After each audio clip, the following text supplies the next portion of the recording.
mengenai eh, aplikasi mikrobiologi di produk yogurt. Tapi nggak hanya ngomong mikrobiologinya saja ya, tapi keseluruhan mestinya nanti tentang proses produksi yogurt, apa itu yogurt, bagaimana apa saja bahannya, kemudian reaksi-reaksi yang terjadi atau perubahan-perubahan yang di proses yogurt itu sampai gimana sih ngomong mengendalikan yogurt dan apa saja kegagalan-kegagalan dalam yogurt. Nah, apalagi kalau teman-teman pernah praktikum dan gagal nanti kira-kira ada yang cocok nggak, ada yang sesuai atau nanti kita bisa diskusikan gitu ya.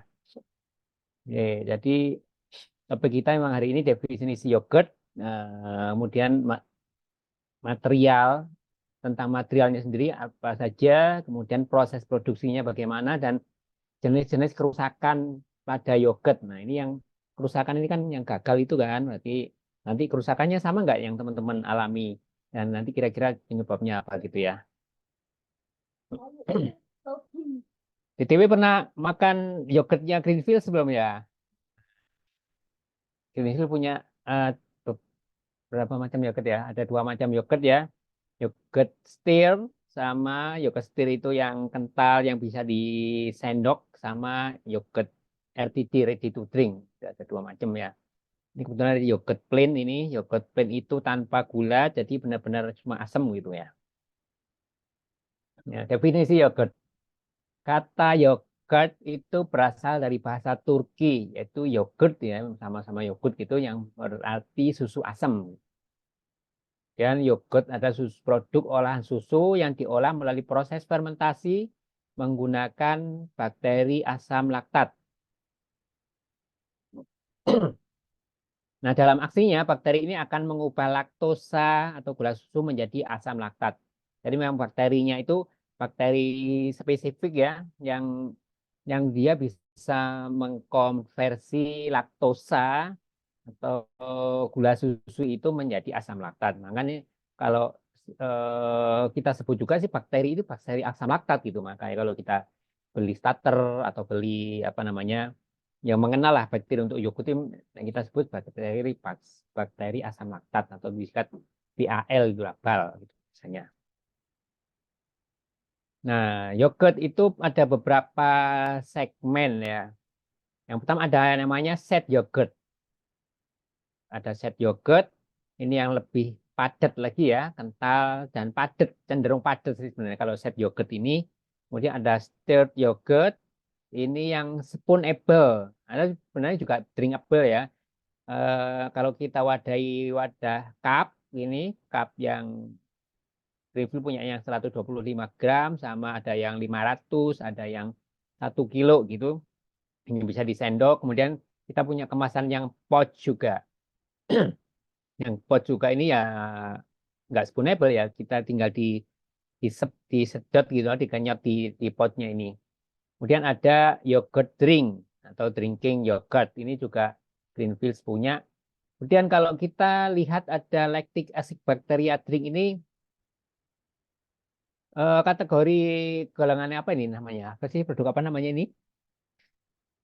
Yakult ya, Yakult itu sebenarnya kategori yogurt ya, Yakult gitu. Nah, ini kita punya ada 4 segmen yogurt ini, set yogurt yang karakternya lebih firm gitu. Kemudian ada stir yogurt, ada yogurt drink, dan golongan dari Yakult ini. Itu dari segmen. Kemudian, nah segmen apa namanya produk tadi ya, si yogurt dari 4 segmen itu tadi, itu sebenarnya itu dipengaruhi dari processingnya sebenarnya. Selain produk karakteristik juga processingnya yang menjadikan masing-masing yogurt itu memiliki karakteristik yang berbeda. Nah, secara proses seperti ini ya. Yang pertama kita punya susu kan sebagai bahan baku utama, kemudian ada ingredient yang lain gitu, ada mungkin gula, ada perasa, warna, mungkin ditambahin starch gitu ya, pati. Nah, kemudian itu nanti akan ada proses heat treatment dan homogenisasi. Pemanasan dan proses homogenisasi. Kemudian nanti setelah ada proses pemanasan dan homogenisasi, ada proses pendinginan untuk menurunkan temperatur sampai temperatur yang optimal untuk kondisi fermentasi. Nah, yang membedakan ini antara set yogurt dengan stirred yogurt, nah itu ada proses fermentasinya. Proses fermentasinya di mana gitu. Nah, di sini. Kalau set yogurt, susu yang awalnya dipanasi, kemudian didinginkan sampai temperatur yang sesuai pada temperatur fermentasi dari si bakteri itu, dia akan dimasukkan dalam buffer tank nih, tangki gitu ya. Tangki, kemudian nanti akan ditambahkan culture-nya. Nah, culture ini berupa bakteri asam laktat tadi, kulturnya.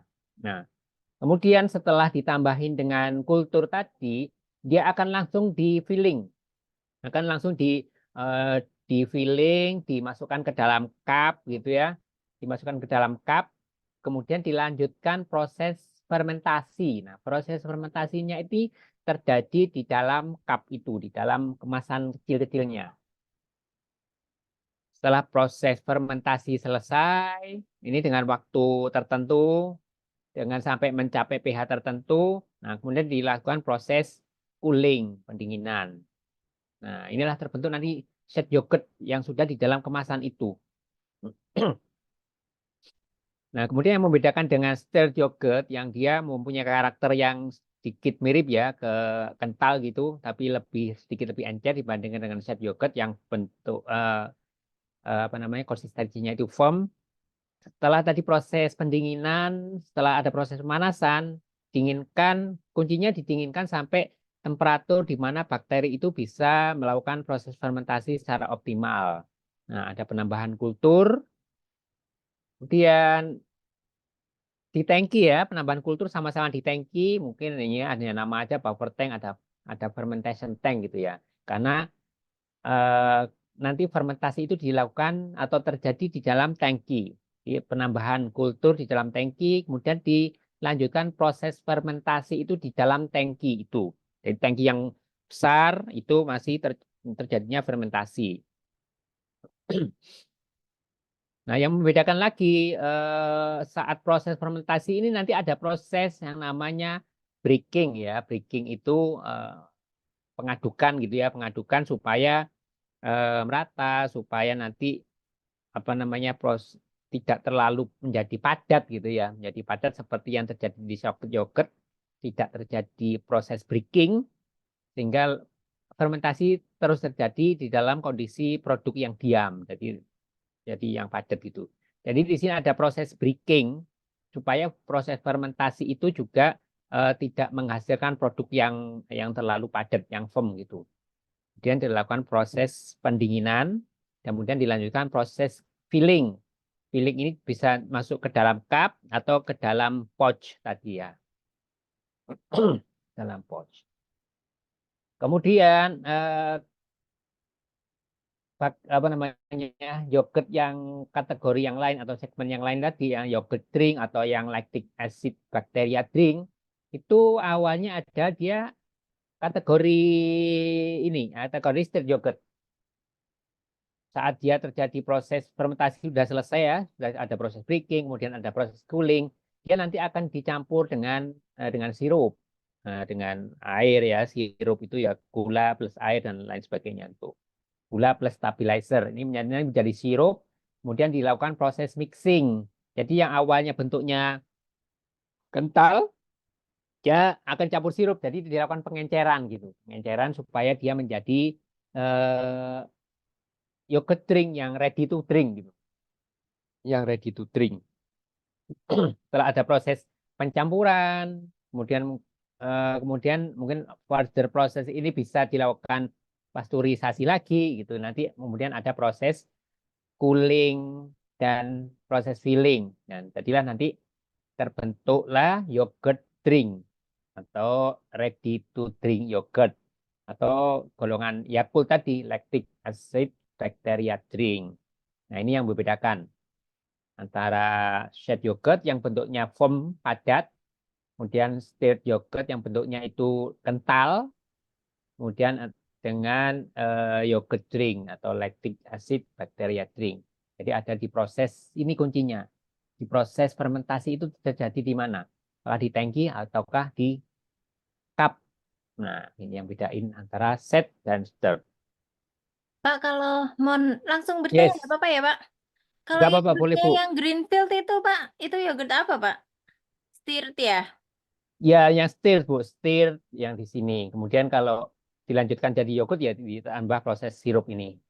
Gitu, Bu. Jadi proses fermentasinya terjadi di tangki. Punyanya Greenfield ini. Itu ya, Bu. Mahal, Pak, yogurtnya Greenfield. Ya, mahal Bu, karena apa ya? Yogurtnya Greenfield itu kategori yogurt yang fresh Bu, bukan yogurt yang UHT. Karena ya, tak Hmm. bandingkan sama Cimory ya. Cimory itu yogurtnya bisa bertahan lama, umurnya panjang. Karena sudah di produk akhirnya tidak ada life culture-nya. Bakteri hidupnya sudah nggak ada. Sedangkan punya Greenfield itu life culture-nya masih ada Bu. Hmm. Bakteri baiknya masih ada, gitu. Dan untuk kita bisa mengklaim apa namanya, mengklaim bakterinya masih ada itu kan ada ketentuannya juga. Sehingga saya mungkin kalau nggak salah 1 juta CFU per mililiternya Bu, itu baru kita boleh klaim bahwa oh di mana di produk saya ada live culture-nya gitu. Kalau di bawah dikurang dari itu ya nggak boleh ngeklaim kita, aturannya dari Badan POM seperti itu Bu. 1 juta atau 10 juta ya, Pak? Satu kali pangkat Ya sepuluh, boleh Bu, nanti pangkat koreksi 7 Bu kalau kalau nggak salah. Iya. salah. 10 juta ya Bu malahan ya. 1 kali 10 pangkat 7. 10 juta berarti ya Bu. Ya, betul. Nah, ya, mungkin seperti itu. Jadi kami pun kan sudah apa namanya klaim bahwa memang ada live culture di produk kami gitu. Jadi kan fermentasi yang terjadi ini nggak ada proses pemanasan lagi gitu, Bu. Jadi sudah memang ada. Mungkin kalau Ibu kan di mikro kan bisa comparing ya, produk yang di pasar itu yang live culture-nya ada kan juga bisa sebenarnya ya, Bu ya. Masih dibiarkan lagi. Seperti itu. Nah, kemudian ini berikutnya kita bahas tentang material di produksi yogurt. Nah, umumnya di produksi yogurt itu kita punya eh, kultur bakteri. Kalau material utamanya nggak usah disebut, sebagai pasti susu. Kemudian ada stabilizer dan thickener, pengental. Stabilizer dan pengental. Kemudian ada polydextrose. Ini pati-patian.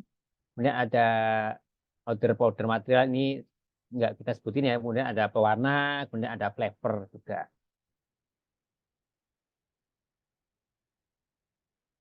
Nah, kemudian, nah susu sebagai bahan baku utama, mungkin pernah kita bahas di sebelumnya ya, di kuliah kita sebelumnya. Nah, susu itu kan 88 atau sampai 87, 88% kan air sebenarnya. Nah, total solidnya hanya 12 sampai 13%. Nah, dari total solid yang 12% ini atau 30% ini terdiri dari lemak itu bisa sampai 3,4, kemudian ada protein itu bisa sampai 3,1 sampai 3,3% gitu. Kemudian ada 1,4% dari 12% tadi itu ada vitamin mineral dan juga ada karbohidrat ya, golongan karbohidrat gula itu yang berbentuk dalam laktos atau gula gula susu tadi. Nah, di dalam proteinnya susu tadi itu kan terdiri dari dua ya, ada protein kasein dan juga ada whey proteinnya. Nah, ini ya sebenarnya yang apa namanya, yang memegang peran penting ya. Selain laktos juga protein kasein ini nanti yang mempengaruhi fermentasi, kemudian nanti bisa membentuk apa namanya susunya menjadi lebih kental itu. Nah, makanya kita coba kita bandingkan antara kasein dan whey protein atau whey-nya.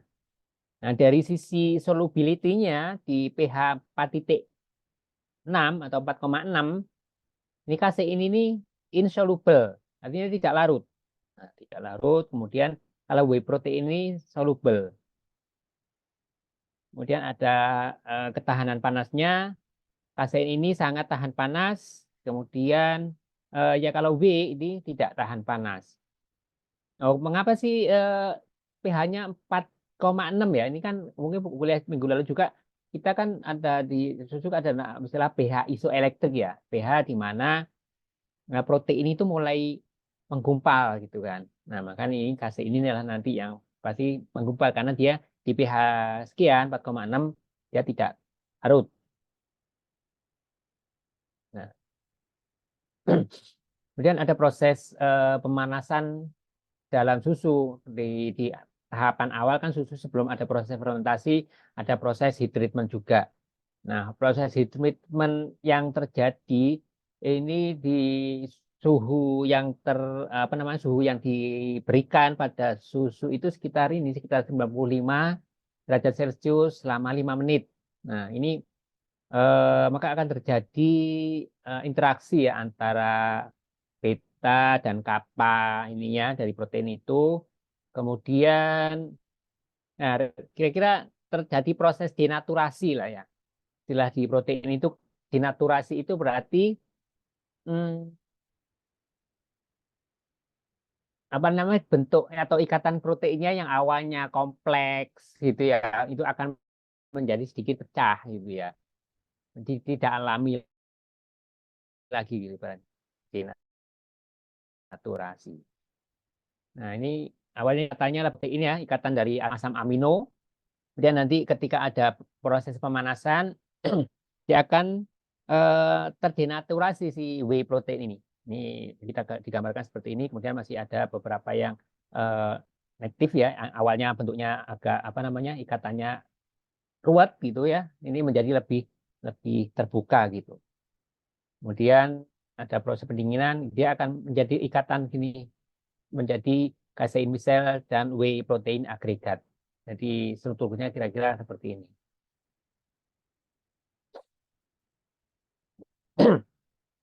Nah, ini tadi ini ya eh, pH, penurunan pH versus protein susu. Nah, ini kan tadi pH kritis di mana protein itu akan menggumpal atau kelarutannya berubah itu ada di pH 4,6 atau pH titik isoelektrik.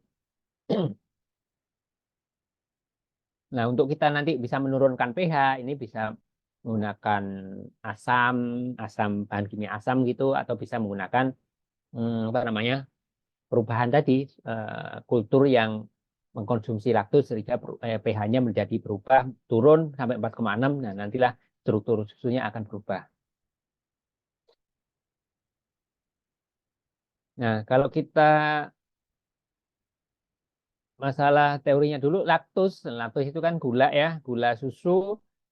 Dia tergolong di sakarida yang terdiri dari glukosa dan laktosa. Nah, laktosa ini menjadi sumber energi utama bagi bakteri asam laktat tadi.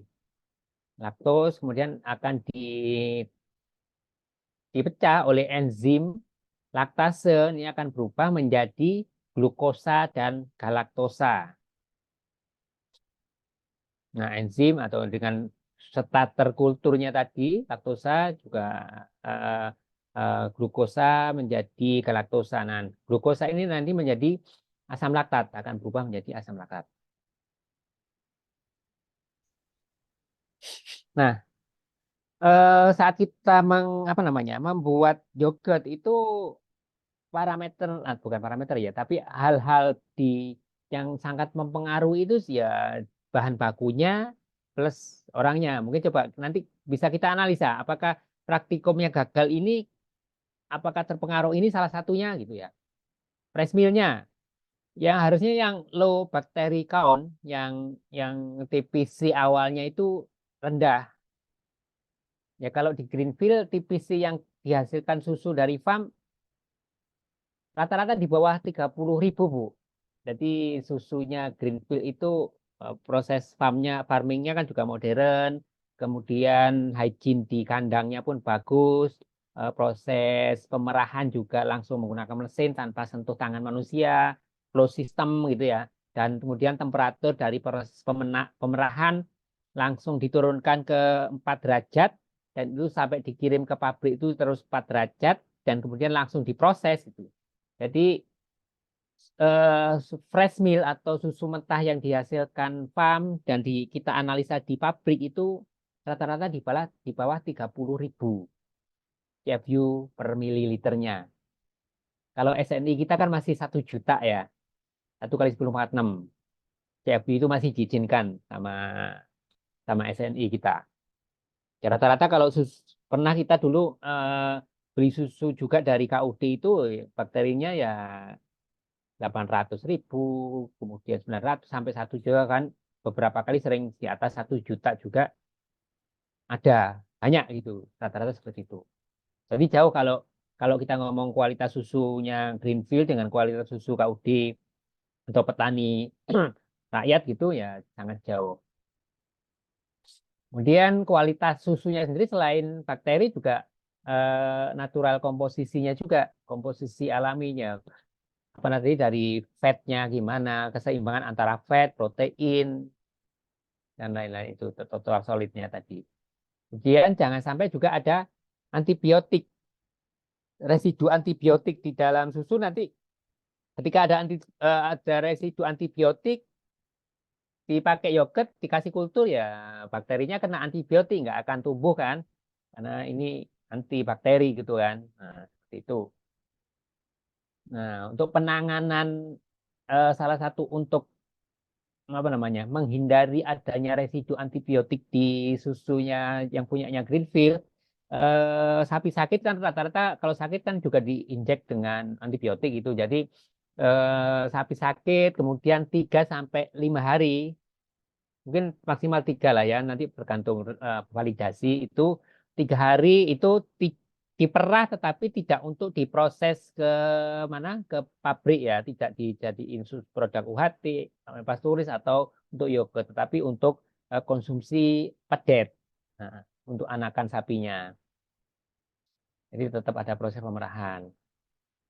Kemudian fresh milk ini juga jika memungkinkan atau jika diperlukan ditambahkan dilakukan fortifikasi atau penambahan protein untuk standarisasi protein dan lemaknya jika dibutuhkan. Nah, kemudian juga selain kualitas fresh milk-nya sendiri juga hygiene dari orang, dari peralatan atau dari lingkungan pabriknya itu sendiri. Nah, itu sangat mempengaruhi karena nanti kalau saat proses fermentasi yang seharusnya di situ yang bekerja adalah bakteri asam laktat, tapi kalau terjadi kontaminasi, ya mungkin ada bakteri lain sehingga terjadi kompetisi saat proses fermentasi, itu yang harus dihindarkan. Atau juga bisa juga ada bakteriofag, apa bacanya? Bakteriofag ya, bakteriofag ini bakteri yang sudah terkontaminasi oleh virus gitu ya. Jadi dia tidak bisa ber apa namanya melakukan pertumbuhan atau berfermentasi dengan baik itu. Jadi dua hal inilah yang nanti akan mempengaruhi keberhasilan proses produksi yogurt. Dan juga kultur bakteri. Nah, kultur bakteri yang digunakan ini kami memang belinya dari ini ya, dari pabrikannya namanya CHR Hansen ini. Kalau saya dari mana ya? Dari Italia atau mana ya? Kalau salah saya agak lupa nih. Saya zoom ya, lihat tentang.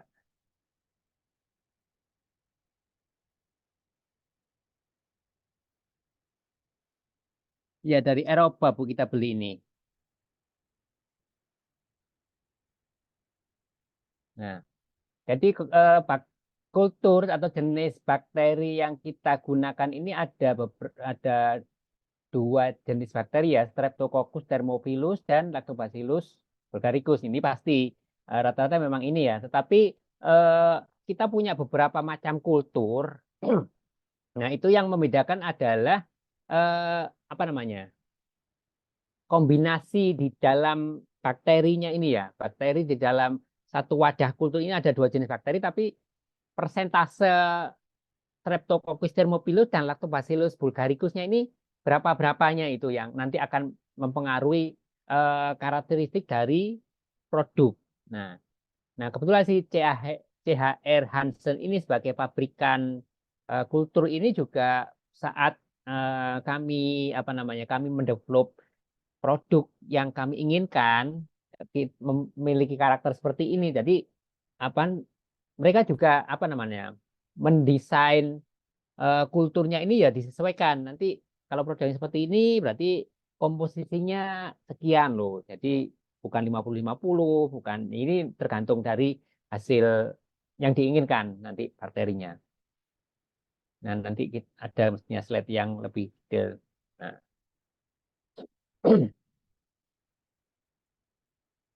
Nah, fungsi kultur di dalam susu fermentasi itu apa sih ya? Eh, Selain dia membentuk yogurt yang kental gitu ya, sebenarnya ada beberapa macam manfaat dia atau fungsi dia bakteri asam laktat itu.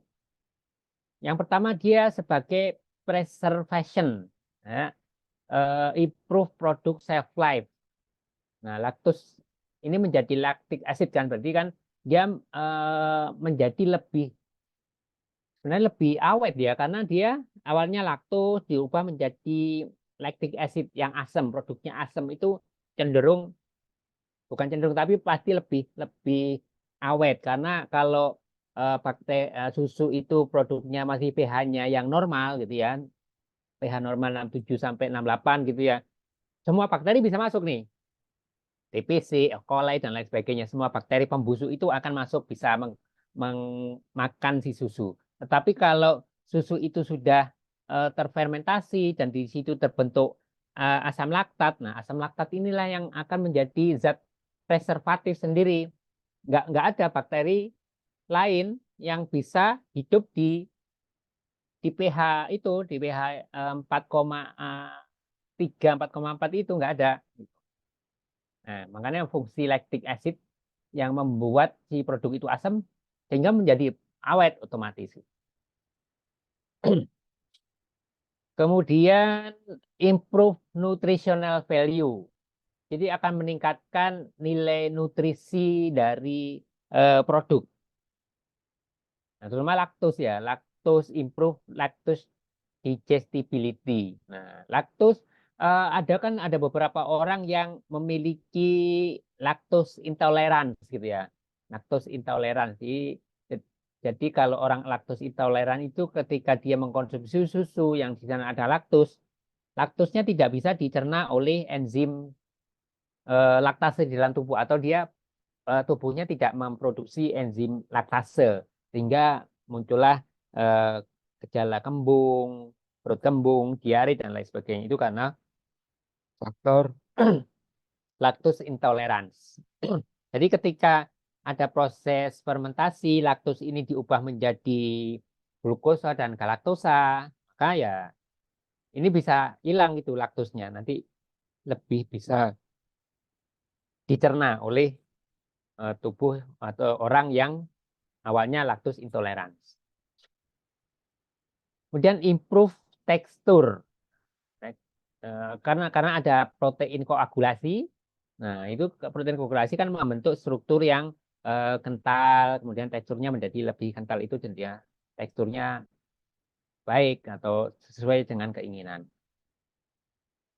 Kemudian ada flavor improvement. Nah, jadi ketika terjadi fermentasi oleh bakteri asam laktat, juga terbentuk juga senyawa-senyawa flavor ya. Nah, flavor semacam diasetil, asetaldehid, asetik asid gitu. Nah, itu yang baunya asam tapi ya asamnya macam-macam gitu ya. Kalau diperiksa ya beberapa macam asam ini. Dan juga mempunyai efek probiotik. Nah, apalagi kalau produknya itu dia klaim mempunyai live culture. Nah, itu jadi mempunyai efek probiotik. Nanti bakteri yang ada di produk itu masih hidup, kemudian kita cerna di dalam pencernaan kita, maka mempunyai efek probiotik nanti akan menjadi bakteri baik yang akan membantu proses pencernaan di dalam sistem pencernaan kita. Gitu. Jadi ada paling nggak ada 5 fungsi kultur itu di dalam susu fermentasi.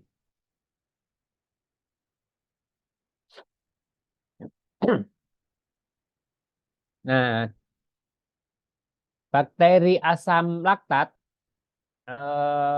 starter ya, starter LAB ini lactic acid bacteria. Jadi atau BAL ya, bakteri asam laktat yang biasanya dipakai di industri susu.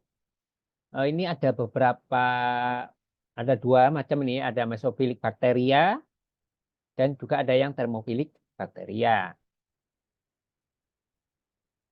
Nah, ini ada yang Lactococcus lactis, Lactococcus cremoris. Ini yang kami kenal aja seperti ini. Kemudian ada flavor gas producer, ini homo fermentatif, ini ada Lactococcus diacetylacetic dan Leuconostoc ini.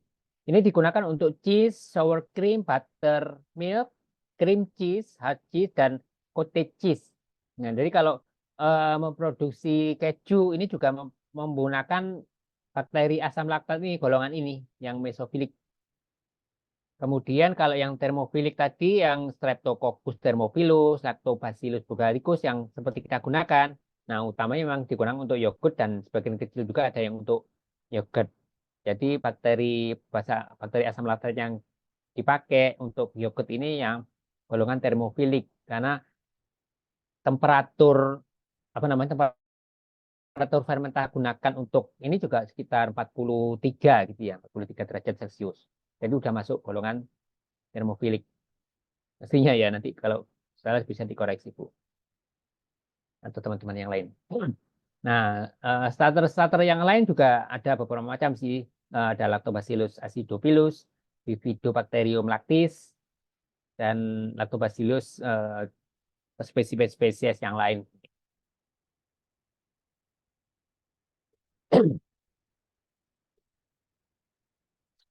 Nah, inilah apa ya?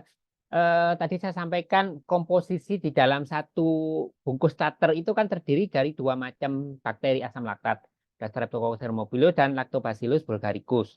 Nah, komposisinya ST dan LB ini variasi desainnya tergantung produk yang diinginkan. Nanti pengennya yang seperti apa gitu ya. Waktu kami bikin desain ya diskusi dengan supplier bakterinya atau kulturnya itu kami maunya seperti ini. Nah, maka dibikinkanlah yang bisa bikin seperti itu. Nah, yang Streptococcus eh, Streptococcus thermophilus ini dia berfungsi atau bekerjanya menurunkan pH atau pengasaman selama proses fermentasi. Nah, selama proses fermentasi pH-nya asam. Nah, kalau yang golongan Lactobacillus bulgaricus ini lebih ke memberikan tipe flavor khas yogurt pasca dan pasca asidifikasi pasca proses pengasamannya. Jadi mungkin yang bekerja pertama itu sebenarnya adalah ini, Streptococcus thermophilus. Ini bekerja dulu untuk menurunkan pH dari 6,6, 6,6, 6,7 turun sampai sekitar pH 4,3. Kemudian nanti setelah pH-nya turun, baru nanti ini yang baru akan bekerja ini bakteri Lactobacillus bulgaricusnya. Nanti akan menghasilkan tipe yogurt dengan khas flavornya.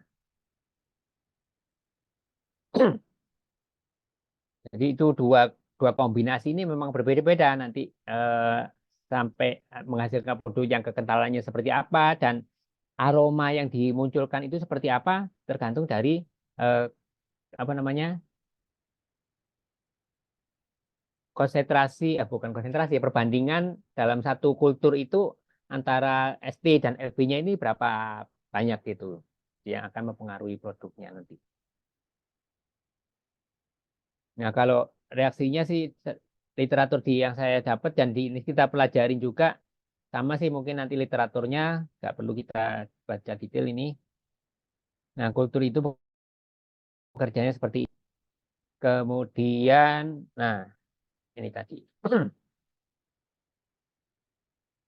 Nah, kultur bakteri yogurt itu kan awalnya pH-nya kan 6,5, 6,6 itu tadi ya susu setelah proses pemanasan, kemudian didinginkan. Nah, pH awalnya masih sekian, sekian 6,5. Kemudian setelah ditambahkan kultur bakteri, ya tadi saya sampaikan bahwa ST dulu yang bekerja nih, ST. Jadi terjadi fase lag ya, fase lag dulu. Nah, kemudian inilah fase logaritmiknya atau eksponensial. pH-nya langsung turun ngedrop nih dari 6,2 sampai mungkin sampai 4,5 ini akan turun. Kemudian nanti ST dan LB-nya mungkin akan bekerja nih. LB-nya mulai mulai bekerja juga dan masih ada ST-nya juga. Jadi pH-nya akan terus turun sampai nanti pH-nya 4,5. Nah, di sini. Nah, nah, temperatur yang cocok atau optimum buat kedua bakteri itu ya memang sekitar antara 40 sampai 45 derajat Celcius. Nah,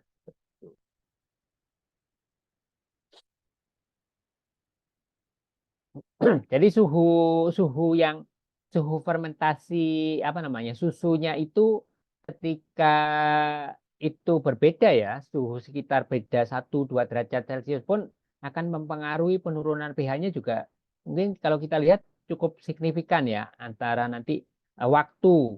Nah, waktu yang dibutuhkan itu waktu yang dibutuhkan untuk fermentasi untuk mencapai pH yang di titik yang sama, mungkin di pH sekian 4,5 itu waktu yang dibutuhkan nanti mungkin berbeda. Turunnya mana yang lebih cepat? Di suhu 43, nah ini yang titik-titik yang kecil-kecil, suhu 43 dropnya akan lebih cepat nih suhunya dibandingkan dengan suhu 35. Nah, suhu 35 yang garis merah, pH-nya turun tapi lama. Nah, untuk mencapai di sini. Di 2 jam sampai 4 jam pertama itu ya yang akan membedakan antara dia lama atau tidaknya. Jadi kalau praktek kami di pabrik ya kita pantau itu di 4 jam pertama itulah yang menjadi kunci juga. 4 jam pertama harusnya sudah pH-nya sekian nih. Nah, kalau pH-nya nggak sampai sekian, berarti ada ada yang salah gitu. Ada yang salah itu harus dicek ulang apakah temperatur suhu apakah suhu susunya waktu kultur itu diinokulasikan itu nggak sesuai dengan yang diharapkan gitu. Nah, itu harus dipantau oleh teman-teman operator nanti.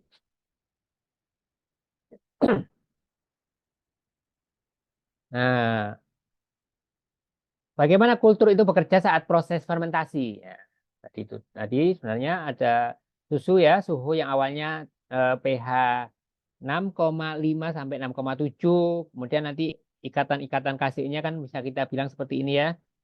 Kemudian ada penambahan culture, nah, lactic acid akan terbentuk. Nah, pH-nya akan turun sampai pH titik isoelektrik di pH 4,6 tadi. Nah, nanti strukturnya akan berbeda. Nah, kasein tadi yang awalnya larut menjadi tidak larut sehingga menjadi apa namanya susunya menjadi kental gitu ya. Karena terjadi ikatan-ikatan antar kasein.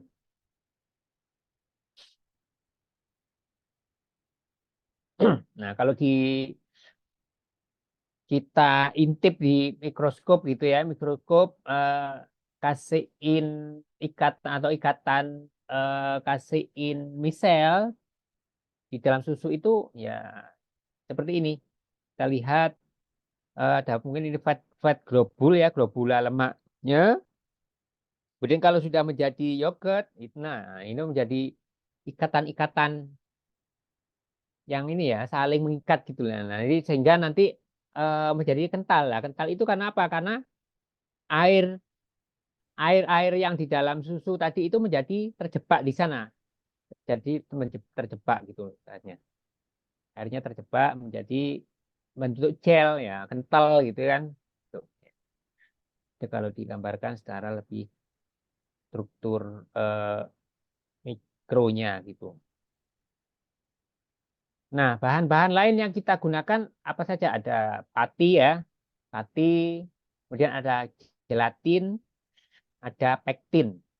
Nah, pati ini digunakan pati tapioka yang sudah dimodifikasi ya. Modified tapioca start, pati dari tapioka yang sudah dimodifikasi. Nah, ini fungsinya adalah untuk meningkatkan viskositas. Jadi supaya lebih kental, viskus gitu, dan mengurangi sineresis. Jadi sineresis itu air mengental, sineresis itu airnya keluar gitu ya.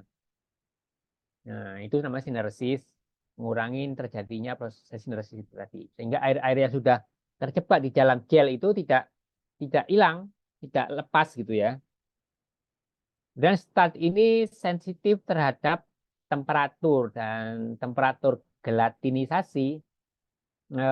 Gelatinisasi itu pati kalau kita larutkan, kalau kita bikin jenang gitu ya, bikin jenang jenang sumsum gitu ya, kan itu kan tepung tepung beras, kemudian kita larutkan dalam air, kemudian kita masak tuh kan, kita masak di dalam panci. Nah, gelatinisasi itu istilahnya ketika pati itu sudah menjadi kental dan berwarna agak bening gitu ya.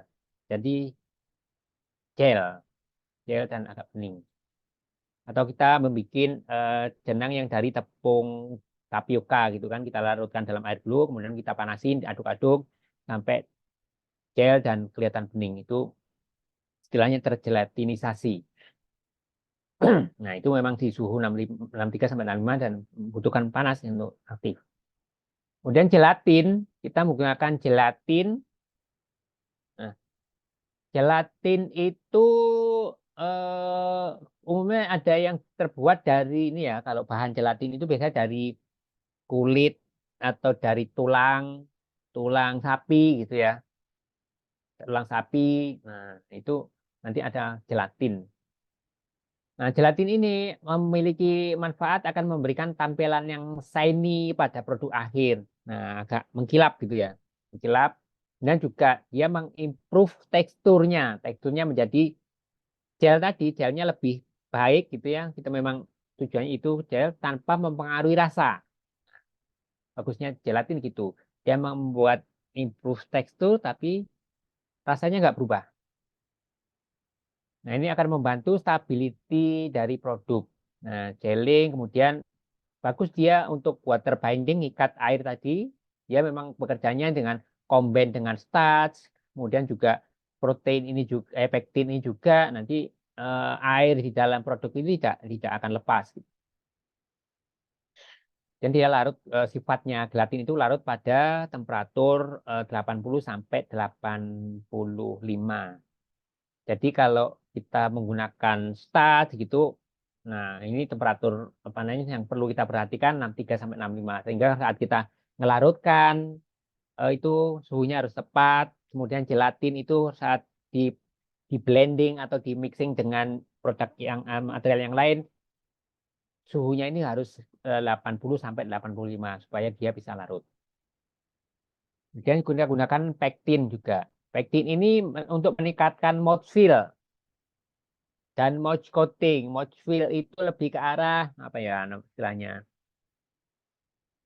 Saat di mulut gitu ya. Mouthfeel itu kayak berisi gitu ya. Nah, kayak berisi gitu ya. Taruh lagi nih, taruh kayak kalau kita makan es krim yang dulu kita punya ada kayak es krim Walls gitu ya. Itu kan kalau kita makan itu kan masih berisi gitu, masih nggak langsung hilang gitu di mulut. Bandingkan dengan es krim AIC. Nah, AIC kan begitu kita masukkan mulut, ya hilang jadi air. Nah, itu namanya mouthfeel. Dan mouth coating ini lebih apa ya? Volumenya istilahnya apa ya kalau mouth coating tuh? Ya, itulah. Saya nggak artinya apa ya membahasakan. Nah, si pektin ini nanti akan bereaksi dengan kalsium untuk meningkatkan stability dan tekstur dari stir yogurt. Nah, ini juga teksturnya tiga bahan ini, stabilizer yang sifatnya dia stabilizer dan thickener ya, supaya stabil dan mengental. Ya, memang tiga material ini saling berkombinasi untuk supaya apa namanya kekentalannya itu lebih bagus, teksturnya lebih bagus Dan yang penting tidak terjadi seneresis, air yang sudah dari produk itu nggak keluar, yang penting. Kemudian kalau kita bikin RTD, nah stabilizernya beda. Kita punya ada CMC, ada karboksimetil selulose, kemudian ada mono dan diglycerid. Ini dari disiklerida ya, monogliserida dan disiklerida. Kemudian ada trisodium sitrat, ada pektin dan santan gum. Ini golongan stabilizer thickener ini. Nah, fungsinya untuk meningkatkan stabilitas campuran sirup dan base yogurt. Nah, jadi kan yogurt tadi setelah fermentasi yang akan membentuk stir ya, stir yogurt. Nah, kemudian kan untuk jadi RTD kan akan dicampur dengan sirup. Nah, ini supaya campuran sirup dan yogurt base, kita sebutnya yogurt base itu bisa campur dan stabil, nggak lepas lagi antara sirup dan ininya base-nya. Dan juga meningkatkan mouthfeel. Nah, material-material yang ini di kiri ini bersifat hygroskopis ya, ngikat air. Nah, tuh. Nah, pektin. Nah, ini ya informasi ya. Ini materi ini juga kita trainingkan juga kepada orang-orang kami ya, orang-orang karyawan kita, ya orang yang terkait langsung dengan proses produksi yogurt ini. Jadi supaya memang orang-orang kita ngerti sih, oh prosesnya seperti ini loh, temperatur yang cocok buat kultur sekian, bahan-bahannya sekian, sifat-sifatnya sekian. Jadi ketika mereka nanti melakukan proses itu ya ngikutin petunjuk, ngikutin SOP yang sudah ditetapkan supaya nanti produknya berhasil, nggak sampai ada kegagalan karena orang-orangnya tidak paham, tidak ngikutin proses. Nah, pektin. Nah, dua fungsi utama dari pektin ini, dia memiliki spesifik elektrostatik interaksi dengan kasein. Jadi memiliki apa namanya interaksi elektrostatik yang spesifik. Kemudian widely used dalam asidifikasi sistem untuk stabilis kasein. Memang secara umum pektin ini digunakan untuk yogurt drink banyak. Dan juga bisa meningkatkan creaminess di dalam produk asam itu ya. Creaminess, rasa creamy-nya itu, gurihnya itu bisa muncul juga. Dan dia bisa sebagai kalsium gelling, mungkin untuk membuat milk netral, make netral milk gel, membentuk gel yang pada suhu yang pH netral. Ini memang banyak juga digunakan untuk yogurt. Seperti itu. Kemudian starch, pati. Nah, ya, jadi tergelap ketika dia membentuk gel kental, kemudian cenderung warnanya apa namanya warnanya bening. Gitu.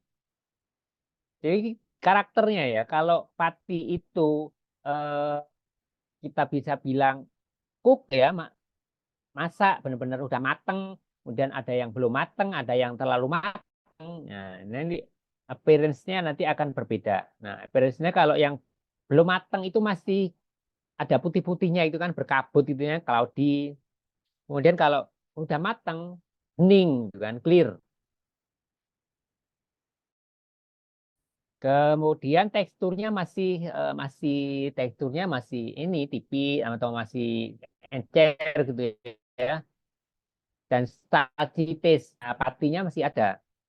Kemudian kalau well cook, matang bener ini punya body yang padat gitu ya. Padat artinya ya ini kalau kita masukkan di mulut itu ya agak-agak lengket, kemudian agak ya kayak kita makan jenang gitu ya. Dan kalau overcook ya sudah ini sudah padat. Nah, stability-nya gimana? Kalau undercook ya pur, dia nggak apa namanya nggak stabil. Nanti sineresis bisa terjadi lagi. Kalau well cook ya bagus ya stability-nya. Kalau overcook ya dia menjadi lebih jelek. Nah, viskositas rendah kalau ini masih terlalu encer. Kalau mateng, nah dia akan kental. Kemudian kalau overcook ya dia nanti akan drop viscosity-nya. Jadi bisa digambarkan seperti ini. Kalau tidak dimasak kan masih dalam bentuk pati gitu ya. Kemudian kalau undercook ikatan seperti ini. Nah Eh, ini polydek, yes Bu. Iya Pak, mungkin mau berdiskusi juga. Ini Ya. berkaitan dengan tadi dari em, suhu untuk inkubasinya ya. Mulai dari tadi ini sebelum sebelum menjauh ke bahan yang lainnya. eh, Mm-mm. Sebelum saya lupa juga, mungkin adik-adik juga. Nanti adik-adik kalau misal mau bertanya silahkan raise hand juga kali ya, biar nggak penasaran. Nanti kalau nggak dicatat lupa nanti diskusinya. Ini Iya boleh. ya terkait dengan ini Pak, apa namanya? Suhu inkubasi. Yang pertama terkait dengan suhu inkubasi. Suhu inkubasi ini tadi kan memang bermacam-macam. Mulai dari 36, 37 sampai empat puluh Ya. tiga mungkin ya. eh dan ini juga biasanya tergantung dari jenis labnya, jenis bakterinya. Karena ada bakteri yang dia optimal, sama-sama bakteri Lactobacillus burgericus, namun beda strain atau beda strain number ya terutama. Ini akan optimal dan membentuk yogurt yang bagus, yang ya layaknya yogurt yang kental, kemudian creamy, ya yang bagus lah. Itu ada yang di suhu 42 dengan waktu inkubasi cuma 6 sampai 8 jam atau bahkan 4 sampai 8 jam tadi. Ada yang mintanya itu 37. Tapi waktu inkubasinya ketika 8 jam belum jadi. Jadi harus di-extend sampai overnight atau 16 jam. Nah, ini eh, jenis-jenis dari bakterinya kan berpengaruh. Kalau misal bahan-bahan yang ditambahkan itu juga akan mempengaruhi ini lama inkubasi dan suhunya juga atau gimana, Pak? Ya, Ibu. Nah, Ibu yang Ibu pasti lebih ahli nih yang ngomong strain, saya nggak paham nih strain-strainnya lagi itu ya. Nah, kalau sepengetahuan saya ya Bu ya, ini kebetulan kami kan memang pakainya di 43 ini ya, empat Hmm, puluh tiga yang dipakai. Nah, fase fase kritisnya sebenarnya yang kami amatin itu di 4 jam awal nih, yang turun pH-nya langsung ya. jauh ya, langsung ngedrop nih. Nah, ini yang kami benar-benar amatin, apakah di 4 jam pertama ini pH-nya sudah sekian gitu. Nah, yang kami berdasar ke pengalaman, apakah sudah sekian. Nah, kalau nggak capek atau terlalu ngedrop. Nah, itu yang menjadi hal apa yang harus kami analisa lagi nih apa yang salah di proses kami ataukah di awal yang salah, kulturnya jumlahnya yang nggak benar ataukah eh, apa namanya suhunya nggak benar gitu kan. Biasanya di lapangan sering seperti itu. Ya. Nah, nah, kemudian kalau pH di 4 jam pertama ini sudah tercapai ya, memang kita lanjutkan sampai pH yang dapatnya di sekitar 4,4, 4,5 nih. Jadi sampai fermentasi sampai 7-8 jam sih yang terjadi eh, total selesai kita sebut udah cukup gitu Bu. Memang. Nah itu. Kemudian kalau bahan mestinya kita di slide saya yang tadi proses ya proses. Nah proses itu kami lakukan itu masih dalam bentuk mix dulu Bu, belum belum ada penambahan bahan Bu, Nah, ini ya, Pak. kulturnya. Jadi di Nah betul. dipasteurisasi ke mana ya?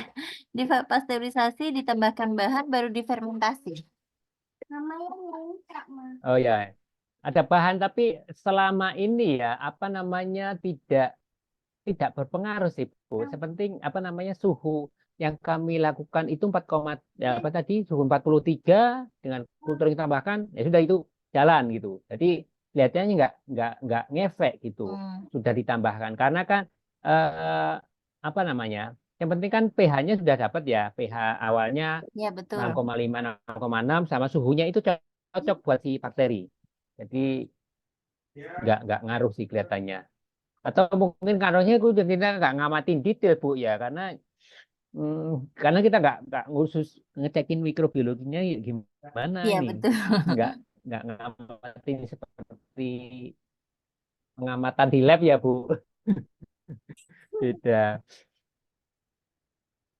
Mungkin juga kalau mikro banget ya nggak paham nih. Iya Pak, karena kalau misal kemarin itu sempat ini juga beberapa, kalau misal dari sama-sama Lactobacillus ya, cuman beda strain, itu memang eh menghasilkan ini semuanya sama ya Pak, bahannya cuma susu sama yogurt, susu sama bakteri saja. Karena memang kita pengen melihat jenis bakterinya ini apakah berpengaruh terhadap kualitas yogurt yang dihasilkan. Itu dari Iya, dari jenis bakterinya saja ini sudah bisa menghasilkan tingkat kekentalan yang berbeda, kemudian padahal sama-sama Lactobacillus bulgaricus nih, cuman beda iya. strain saja.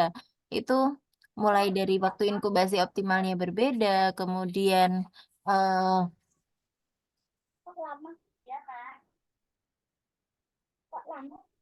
Ya, enggak, Bu.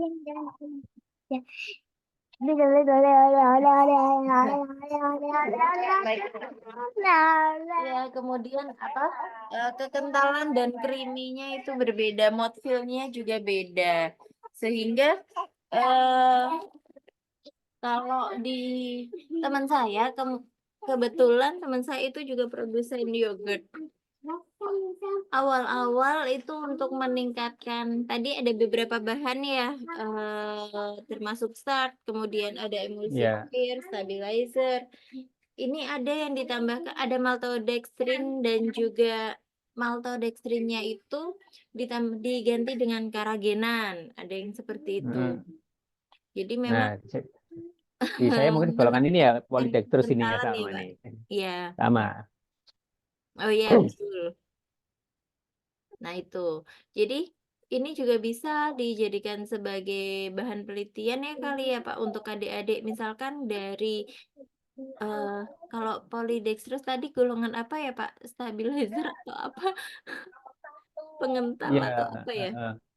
kalau ini sih karbohidrat kompleks ya, dia sifatnya apa ya, lebih ya semacam untuk ngikat air juga sih Bu, Munggu Pak. Dan itu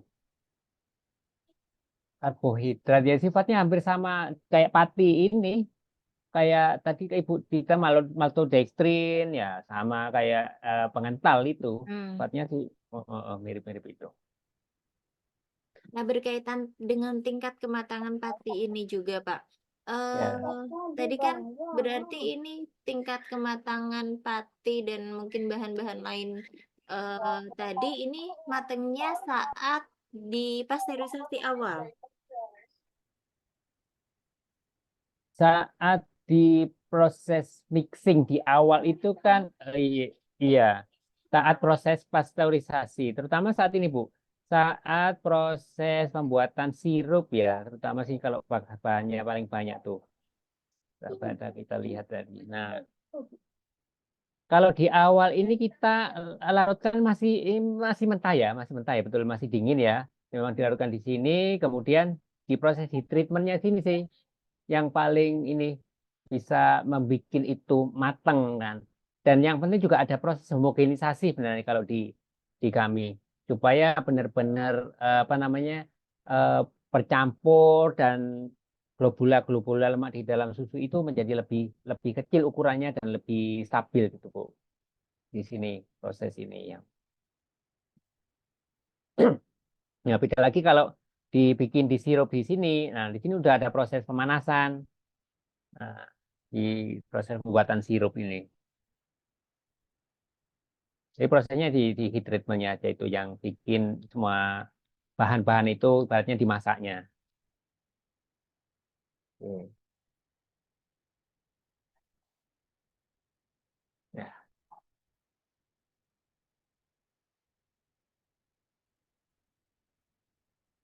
Oke, Bu. Iya, mohon maaf Pak. Iya, iya Pak, monggo bisa dilanjut Pak. Ngapunten ini Iya, anaknya bangun. ya kita lanjut ya. Kemudian kita ada pewarna juga ya untuk pewarna kita punya pewarna karmin, kita ada beta karoten aja sih untuk mewarna sesuai dengan eh, apa namanya rasa produknya nanti apa ya. Ada pewarna yang strawberry, ada yang macam-macam itu kita menggunakan dua jenis pewarna ini. Kemudian kita juga punya flavor juga. Eh, Flavor kita ada ini ya, ada natural flavor, ada synthetic flavor yang kita pakai. Ini sebagai informasi aja. Nah, kemudian nanti kita akan diskusi lagi mengenai proses produksinya. Nah, mungkin nanti di sinilah nanti akan kita apa namanya? Nah, yang kita diskusikan tadi, Bu.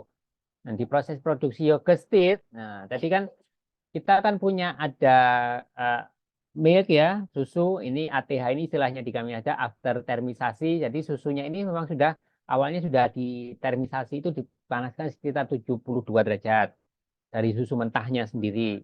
Nah, kemudian ada krim, ada water ini untuk apa namanya? Untuk adjust fatnya ya, tambahin krim. Nah, krim milk juga. Nah, raw material tadi, kemudian kita campurkan di mixing, kemudian ada proses pemanasan. Nah, proses pemanasan itu kita ada beberapa tahap sih. Jadi nggak langsung dipanaskan dalam satu tahap ya. Memang dan proses proses pasteurisasi ini kan bukan pasteurisasi yang batch ya, bukan dimasak di tangki atau di panci, tapi dari sistem pipa gitu ya. Pertama ada proses preheating di suhu 50 sampai 5 derajat, kemudian ada proses homogenisasi ini di pressernya di 200 bar. Nah, ini untuk homogenisasi. Kemudian suhu pasteurisasinya di suhu 95 derajat Celcius selama 5 menit. Kemudian didinginkan sampai 43. Nah, 43 ini yang tadi proses untuk inokulasi. Nah, dan fermentasi tadi. Nah, dengan target pH 4,5 sampai 4,55 yang kami tentukan. Dan tadi juga ada proses breaking ya. Nah, proses breaking itu pengadukan, tapi tidak diaduk secara kencang gitu. Kemudian ada proses cooling, kemudian masuk ke dalam buffer tank. Nah, buffer tank ini tangki terakhir, tangki kecil gitu, sebelum untuk di filling ke dalam cup, ke dalam pouch gitu. Kemudian di yogurtnya Greenfield itu kan ada rasa-rasa, ada rasa strawberry, mangga, mixed berry gitu kan. Kita campurkan dengan fruit preparation namanya. Fruit preparation itu buah asli, buah asli atau kita bilang sebagai fruit juice ya, bisa juga sebagai fruit juice gitu ya. Tapi masih ada butir-butiran nggak benar-benar halus seperti jus dan di mixing kemudian di filling dan packing kemudian di final storage ini langsung masuk ke cold storage dengan suhu 4 derajat Celcius. Jadi selama proses final storage di mana di dalam cold storage suhu 4 derajat itu juga nanti juga akan meningkatkan kekentalannya lagi kan. Nah, itu fungsinya. Nah, kita coba lihat nanti detail-detail prosesnya, kita lihat seperti ini. Kemudian saat proses mixing atau blending raw material tadi kan, kemudian ada penambahan air, kemudian bahan-bahan yang awalnya padat atau serbuk gitu, yes. Kemudian itu akan terhidrasi ya, terhidrasi, kemudian ada improve protein functionality dan meningkatkan apa namanya holding capacity dari bahan-bahan itu. Ini air-airnya inilah, apa namanya, terikat oleh bahan-bahan tersebut. Kemudian saat ini juga harus ada proses ini di tempat kami di proses produksi harus di mixingnya di pompa ini ya, sirkulasi, dipompa kemudian disirkulasi supaya benar-benar larut dalam mixing tank itu. Nah, kemudian ada proses preheating kan tadi ya, ada 55, kemudian dipasteurisasi sendiri suhu 95. Nah, proses preheating dan homogenisasi ini fungsinya untuk menghindari pemisahan lemak atau krim, kemudian menstabilkan emulsi di dalam susu itu, dan mengurangi kecenderungan untuk terjadinya asineresis, memperbaiki tekstur, dan memastikan kelarutan dari bahan-bahan tadi. Jadi kalau homogenisasi itu ya prinsipnya seperti ini ya, di eh, produk atau susu plus bahan tadi dilewatkan di celah yang sempit ini dengan tekanan yang sangat besar sampai 200 bar, sehingga nanti kalau dibilang apa namanya globula lemak yang kita nggak bisa lihat aja bisa pecah gitu. Jadi ukurannya bisa lebih stabil dan seragam. Nah, suhu suhu optimalnya di 50 sampai 55, kita menggunakan tekanan 200 bar dengan dua stage homogenisasi, 160 dan 40 bar. Nah, bisa dibilang kalau kita lihat di mikroskop juga bisa kelihatan untuk ukuran globula lemaknya ya. Cara seperti ini, ketika susu tanpa homogenisasi, kemudian dihomogenisasi satu stage, stage pertama, kemudian stage keduanya menjadi eh, menyebar merata di seluruh bagian susunya itu. Jadi tidak tidak mudah untuk menggumpal atau membentuk apa namanya krim yang memisah dari fase proteinnya atau fase airnya. Nah, pasteurisasi tujuannya adalah atau fungsinya untuk mengurangi kontaminasi bakteri. Ya. Nah, pastikan susu kemudian dicampur dengan bahan kering. Nah, kemudian di situ ada orang juga yang apa namanya melakukan proses. Nah, kemungkinan kontaminasi bakteri itu terjadi. Jadi ya di pasteurisasi tujuannya untuk mengurangi kontaminasi dan menonaktifkan enzim dan kemudian denaturasi protein W tadi. Jadi apa namanya pasteurisasinya di dalam sistemnya kita yang continuous ya seperti ini dilewati dengan apa namanya pipa, kemudian ada PHE plat penukar panas sehingga suhu 90 sampai 95 ini tercapai selama 5 menit, atau dengan flow rate ya, kecepatan aliran susu di dalam pipa itu sekitar 2000 sampai 3000 liter per jamnya. Dan efek pasteurisasi pada tekstur juga nanti bisa akan kelihatan kalau dilihat nanti seperti ini. Kita nggak bahas detail lagi. Nah, ini tadi pendinginan susu setelah pasteurisasi. Nah, ini fungsinya adalah untuk menyiapkan susu pada suhu optimal pertumbuhan bakteri. Nah, sebelum proses inokulasi dilakukan. Nah, yang terjadi di tempat kami mungkin tadi sesuai dengan penjelasan Bu Hima ya, sama-sama bakteri asam laktat tetapi strainnya berbeda, mempunyai temperatur optimalnya yang berbeda-beda. Jadi kalau yang kami pakai 43 plus minus 1. Ya mungkin tadi di awal saya sampaikan ya, ketika kami mendesain yogurt yang kami inginkan seperti apa, kita konsultasi atau diskusi dengan pabrikan yang bikin bakteri. Nah, strainnya mungkin dipilihkan dari sana, Bu. Saya nggak tahu detailnya ya. Jadi temperaturnya dapatnya sekian, nanti teksturnya yang diharapkan seperti itu gitu. Strainnya apa? Mungkin saya nggak begitu nih. Nah, ini temperatur fermentasi. Kita ngambil literatur dari Processing Handbook. Nah, eh, ini ya suhu yang lebih tinggi mengakibatkan Lactobacillus tumbuh dominan dibanding Streptococcus. Jadi LB-nya mungkin akan tumbuh terlebih dahulu ini ya. Nah, ini mungkin tadi penjelasan nih dari Bu Hima tadi. Jika suhu 35 sampai 37 digunakan untuk fermentasi semalam 12 jam. Nah, 35 sampai 37 derajat seringkali menghasilkan lebih banyak produksi eksopolisakarida. Ini saya nggak begitu nggak ini kan. Nah, jadi antara 45 fermentasi dilanjutkan tetapi akan lebih lambat pada suhu 40 derajat. Kalau temperaturnya kita di atas 50, ya udah nggak bisa fermentasi karena selnya sudah mati. Di bawah 35, fermentasi sangat lambat. Yang tadi penjelasan Bu Hima kan tergantung strain 35 sampai 45 itu ya, itu tergantung strainnya bakteri masing-masing kan, seperti itu ya. Kemudian kultur nih. Nah, kultur bakteri kita kan ada dua nih, ST dan LB. Nah, ST1, nah ini anunya kami Bu, di saya ya, di kami itu ada ST1, ada ST2. Ini isinya detailnya saya nggak paham nih. ST1 itu tumbuh lambat dengan viskositas tinggi nih.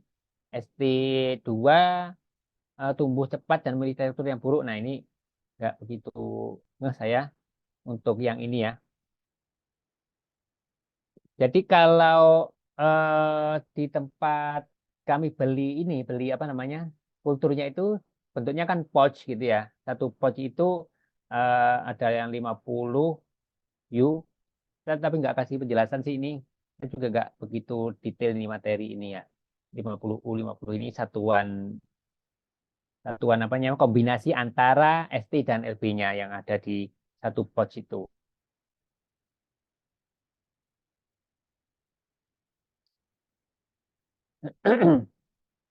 Nah, ini yang eh, terjadi aja di produksi ya. Eh, Kami trainingkan kepada karyawan kami juga seperti ini.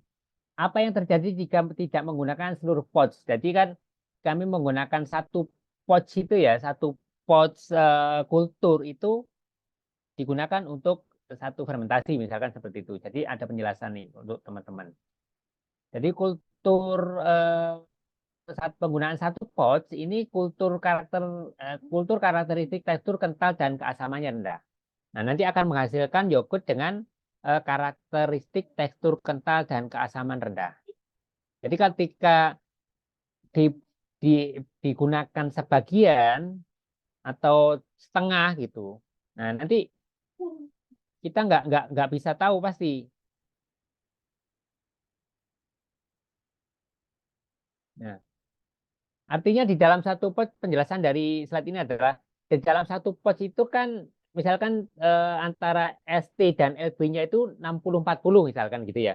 Jadi kalau kita menggunakan setengah setengah dari satu pot, setengah pot itu bukan berarti nanti ini tetap 60-40 setengahnya dari itu atau 30-20 tidak. Tapi ya kita nggak bisa memastikan tipe bakteri LB dan ST-nya itu terbagi rata di dalam satu pot itu di mana. Kalau kita pakai setengah, bukan berarti setengahnya akan 60%-nya si ST, 40%-nya LB, bukan seperti itu. Jadi kita trainingkan kepada tim kami juga, ya udah untuk satu satu kali fermentasi harus penuh gitu, jangan sampai ada eh, menggunakan setengah gitu.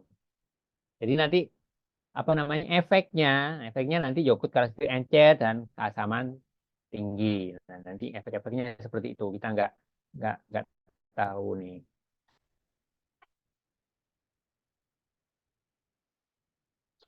Nah, kemudian fermentasi. Fermentasi bisa dilakukan baik di dalam cup untuk produksi yogurt set tadi ya. Yogurt set itu untuk fermentasi dalam cup atau di tangki fermentasi ini untuk yogurt stir dan drink yogurt. Nah, suhu optimal ini 43. Ini bergantung kultur juga.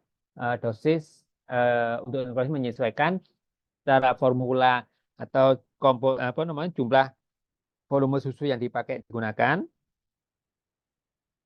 Nah, ini kan tadi kan saya jelaskan waktu fungsi-fungsi asam laktat ya. Eh, Ketika yogurt itu sudah terbentuk dan suhunya, pH-nya sekitar 4,55, nah, jadi sebagai preservatif dia, no pathogen can survive, tidak ada bakteri patogen yang bisa tumbuh dan survive di situ kan. Jadi lebih awet itu. Jadi poinnya apa sih poin di dalam eh, fermentasi ini? Dosis kultur. Nah, ini dosis yang disampaikan, yang di dalam satu pouch itu kalau kita misalkan teman-teman operator ya yang mengerjakan proses fermentasi satu tangki menggunakan satu pouch atau misal 2 pouch ya itu harus ngikutin itu maksudnya dosisnya harus sesuai. Nah suhu fermentasi jika suhu tidak akan suhu fermentasi jika suhu tidak akan mempengaruhi laju pertumbuhan dari kultur asam laktat tertentu. Nah, waktu fermentasi yang lebih singkat berarti produksi asam akan lebih rendah dan tekstur akan lebih encer. Nah, itu tadi makanya saat proses fermentasi tadi saya sampaikan 4 jam pertama itulah yang yang apa namanya? Yang harus dikontrol ketat. Suhunya pH yang tercapai ya harus di pH yang diharapkan. Jangan pH-nya terlalu tinggi atau terlalu cepat turun, terlalu rendah. Nanti produk yogurt yang dihasilkan juga tidak akan bagus itu teksturnya nanti nggak tercapai yang diharapkan. Nah, kita nah fermentasi ini.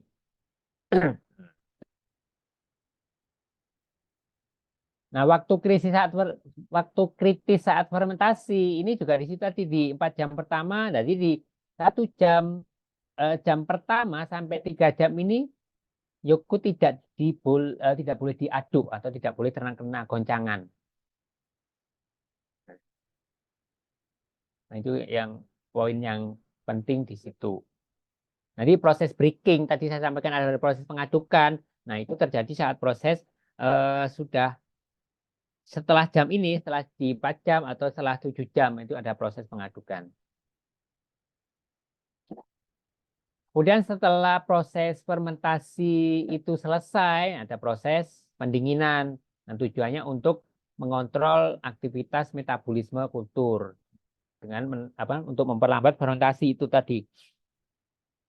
Nah, bakteri asam laktat tadi kan apa namanya kondisi optimumnya kan suhu 35 sampai 43 tadi kan. Jadi kalau suhunya didropin, diturunkan, nah ini nanti tidak akan fermentasinya tetap terjadi mungkin, tapi lebih lambat.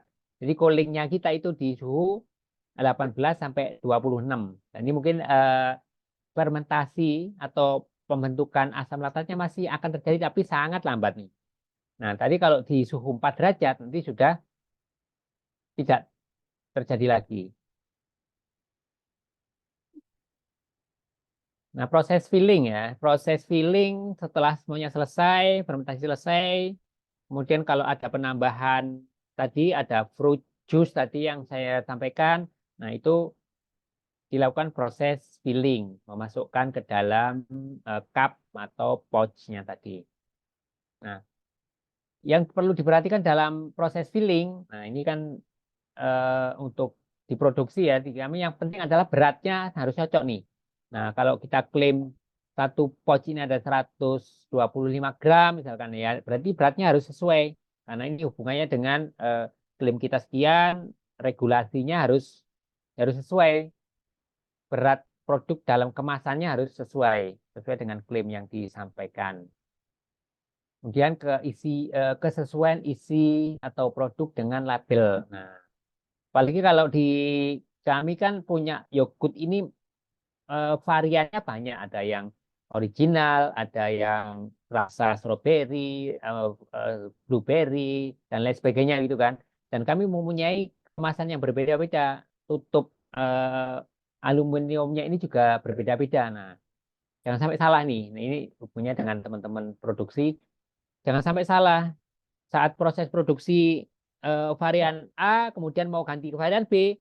Nah, bahan kemasan, dan yang ini harus disingkirkan terlebih dahulu, di clearance namanya di tempat ini, di clearance area dulu sebelum proses flavor berikutnya boleh berjalan. Jadi untuk menghindari ada label yang varian yang lain itu bercampur. Nah, itu. Jadi kalau di produksi massal hal-hal kecil detail gitu sangat penting sekali. Dan yang penting juga hygiene, condition, kondisi hygiene dari eh, baik kemasannya sendiri, kemudian mesin fillingnya ini, kemudian juga operator yang menghandle mesin dan nanti akan menanganin atau mempersiapkan packaging material ini juga harus sangat penting. Karena eh, kegagalan atau terjadinya kerusakan produk itu salah satunya karena faktor hygiene yang sering kami temui juga beberapa kali eh, di hari-hari apa namanya di hari ke-7, hari ke-14 kalau produk itu kami simpan di suhu 24 gitu ya. Jadi di pabrik kan selain kita produk itu memang dipersyaratkan disimpan di suhu 4 ya, tapi di pabrik kita juga lakukan tes ketika produk itu disimpan di suhu 24 derajat, kemudian disimpan di 30 derajat selama ada yang 3 hari, ada yang 5 hari, sampai 14 hari kita amatin. Apakah ada yang kembung atau enggak. Nah, beberapa kali ditemui, oh produk ini di umur ke hari kelima kok sudah ada kembung gitu ya, pembentukan gas. Nah, jadi kemasan itu aluminium foilnya itu menggembung gitu, kayak ada gas, kemudian bahkan sampai pecah gitu. Nah itu berarti ada kontaminasi mikrobia yang menghasilkan gas. Nah, apa yang bisa tumbuh di pH ya sekian gitu ya, pH. Tadi saya bilang no pathogen can survive di pH 4,5. Nah, berarti yang kami temui banyak yeast nih yang mengkontaminasi ini, bukan bakteri lagi. Bakterinya sudah kalah dengan asam laktat tadi.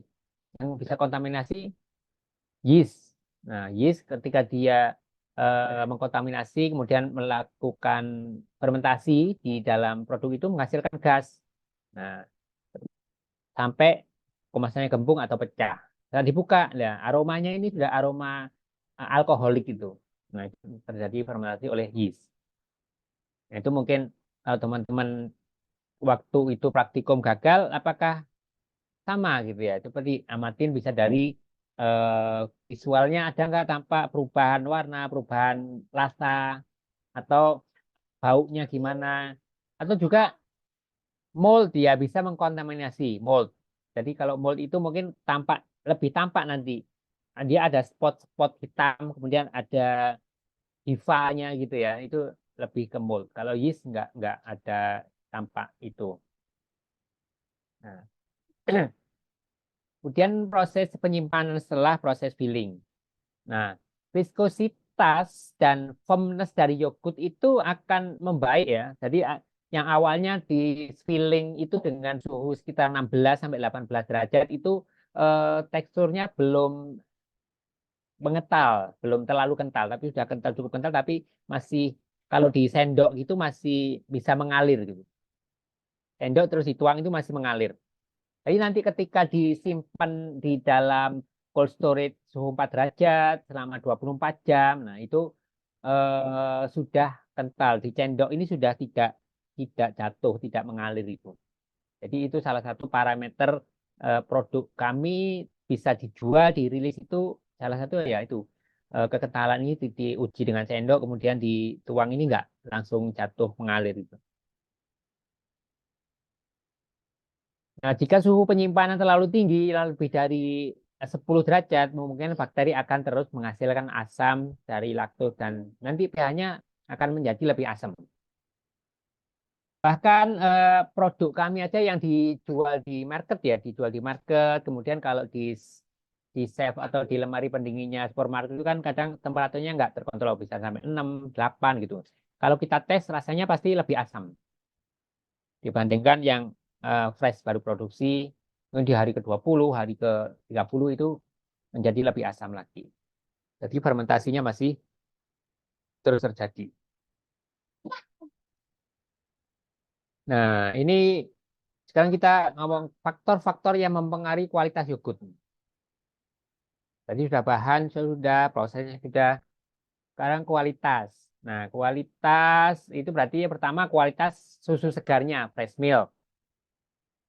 Nah, kemudian apa yang bisa kita lakukan untuk meningkatkan kualitas susu atau ini ada proses namanya standarisasi.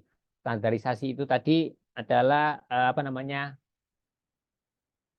level dari fat content, dari proteinnya kita fortifikasi gitu ya, penambahan supaya fat kontennya, protein kontennya sesuai dengan yang diharapkan. Kemudian ada proses homogenisasi, proses pemanasan tadi, dan juga bahan-bahan yang ditambahkan. Jadi perpaduan antara berapa sih komposisi eh, kolagenan tadi disampaikan, berapa kali pengental. Nah, itu juga mempengaruhi dari nanti yang eh, apa namanya yang terbentuk. Kemudian kultur bakteri. Nah, kultur bakteri itu juga sangat mempengaruhi strain yang digunakan. Nah, nanti akan menghasilkan menghasilkan yogurt dengan tekstur yang berbeda. Dan kondisi proses, berarti suhu fermentasi, kondisi fermentasi, pH, dan pendinginan dan perlakuan setelah proses fermentasi. Nah, itulah empat hal ini yang menjadi faktor yang sangat penting saat proses produksi yogurt. Nah, sekarang kita ngomong tentang kerusakan yogurt ya. Ini mungkin eh, bahan terakhir, nah kita diskusi tentang ini. Kerusakan pada yogurt itu pertama bisa karena bakteriofag. Nah, kerusakan ini serius atau enggaknya atau parah tidaknya itu tergantung pada kontaminasi bakteriofagnya.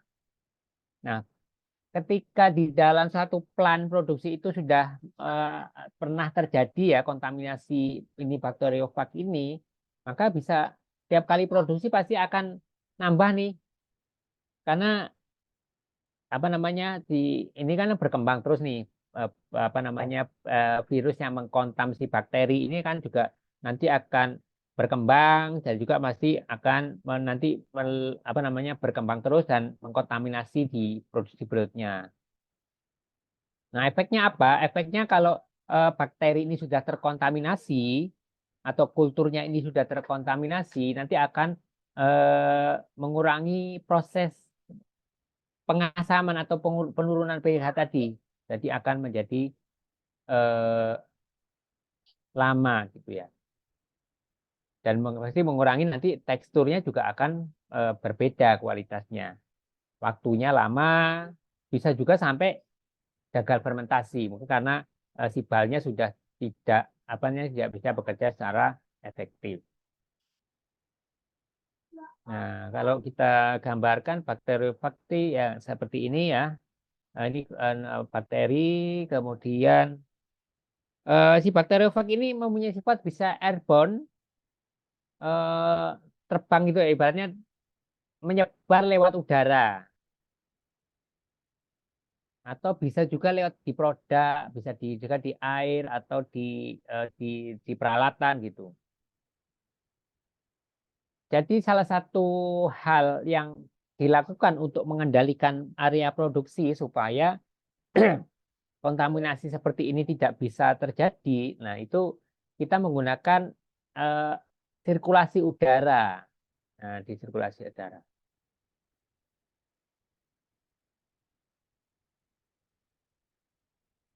Kemudian bahan kering ini harus disimpan jauh dari area produksi. Kemudian juga saat proses pemanasan ini juga harus jangan sampai gagal proses pemanasannya pada saat proses pasteurisasi tadi. Nah, berikutnya apa namanya kegagalan di dalam produksi yogurt ini bisa juga kita lihat dari viskositasnya yang rendah. Nah, viskositasnya yang rendah ini bisa terjadi karena ada beberapa hal nih. Yang pertama, temperatur preheatingnya yang terlalu tinggi. Jadi temperatur saat kita memanaskan susu itu tadi kan ada proses preheating dan proses heatingnya sendiri ya. Proses preheatingnya itu kita harapkan di suhu tidak lebih dari 55 derajat. Jadi kalau ibaratnya kalau susu yang awalnya dingin, kemudian langsung dikenai dengan temperatur panas pasteurisasi langsung 95 gitu, nanti akan terjadi shock ya. Shock sehingga nanti apa namanya kestabilan dari emulsi proteinnya jadi akan berbeda gitu. Jadi di dalam proses kita sebelum dikasih panas yang 95 dilakukan preheating terlebih dahulu atau pemanasan secara bertahap.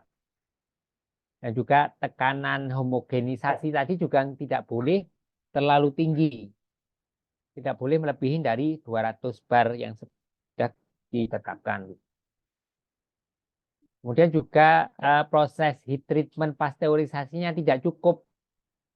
Jadi setelah 55, heat treatment pasteurisasi 95 tadi nggak cukup. Nah, ini bisa jadi menjadi efek eh, tekstur dari atau viskositas dari yogurt yang tadi tidak tercapai kentalnya itu.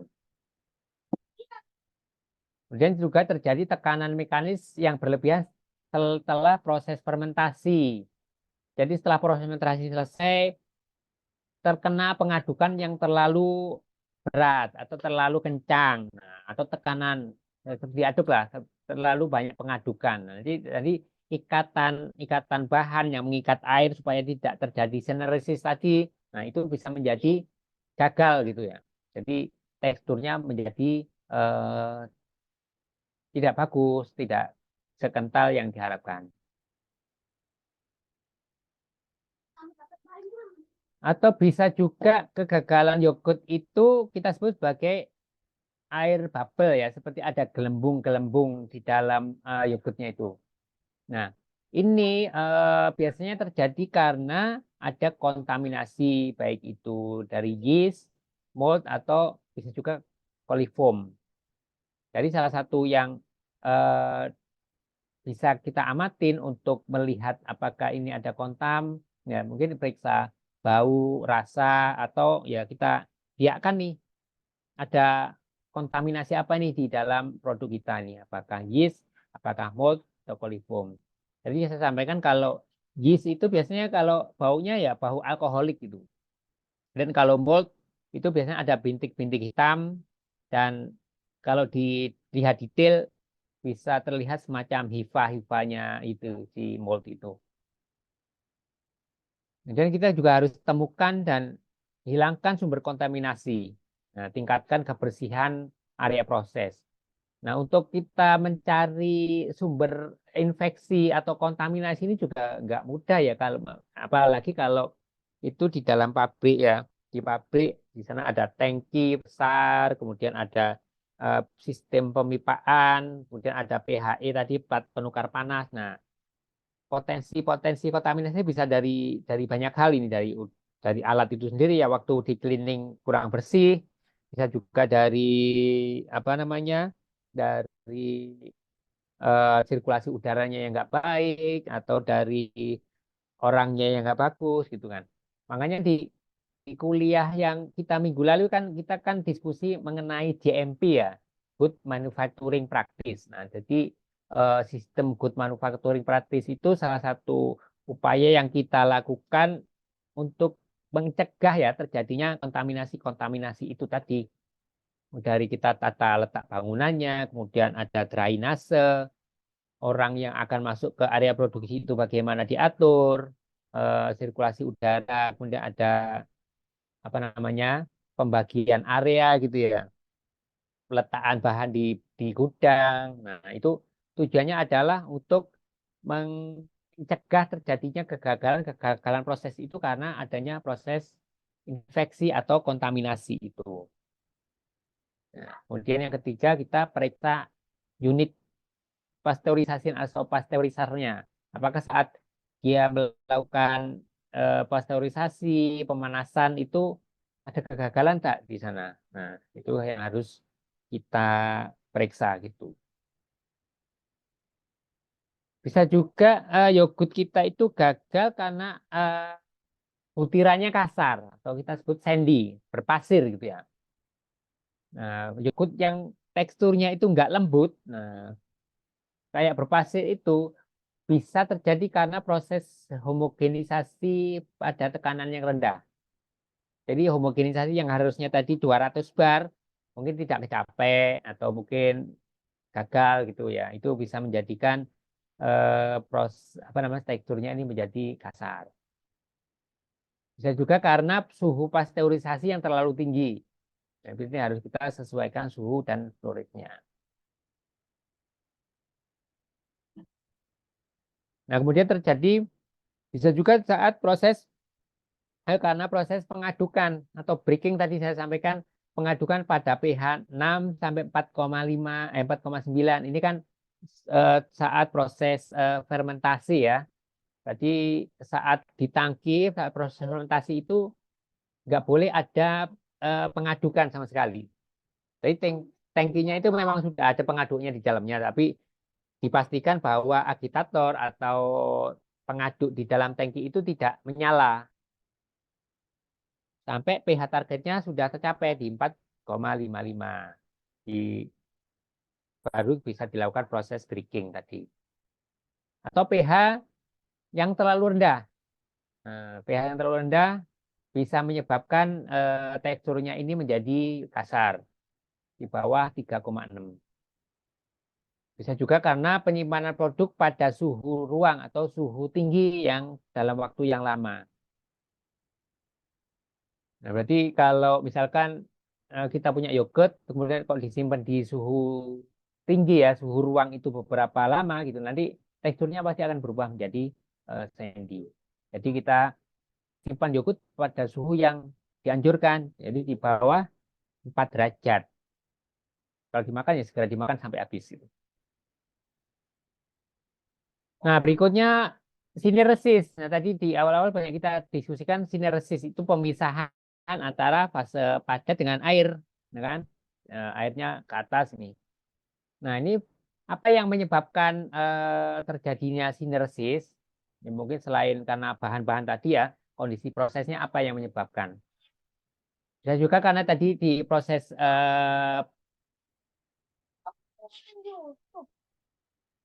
ada pengadukan pada proses fermentasi saat suhunya 6 sampai 4 tadi. Jadi kita pastikan bahwa agitator di tangki saat proses fermentasi itu enggak dinyalakan gitu. Kemudian pada suhu rendah terjadi perlakuan mekanis yang kuat. Nah, berarti ada agitasi yang berlebihan juga. Dan temperatur ketika filling terlalu rendah. Jadi kalau saat proses kita filling ke dalam produk, proses filling yogurt ke dalam cup tadi suhunya juga tidak boleh terlalu rendah. Tidak boleh kurang dari 15 ya. Kalau tadi kan kita set di produknya Greenfield, filling itu sekitar 16 sampai 18 derajat. Baru diturunkan suhu 4 itu ketika di saat proses disimpan di dalam cold storage. Jadi tujuannya memang itu kalau supaya tidak terjadi sinergi. Nah, sinergi juga bisa terjadi setelah filling tidak segera masuk ke cold storage. Nah, itu tadi. Jadi suhu filling di 16 sampai 18, nah itu harus segera dimasukkan ke dalam cold storage yang suhunya 4.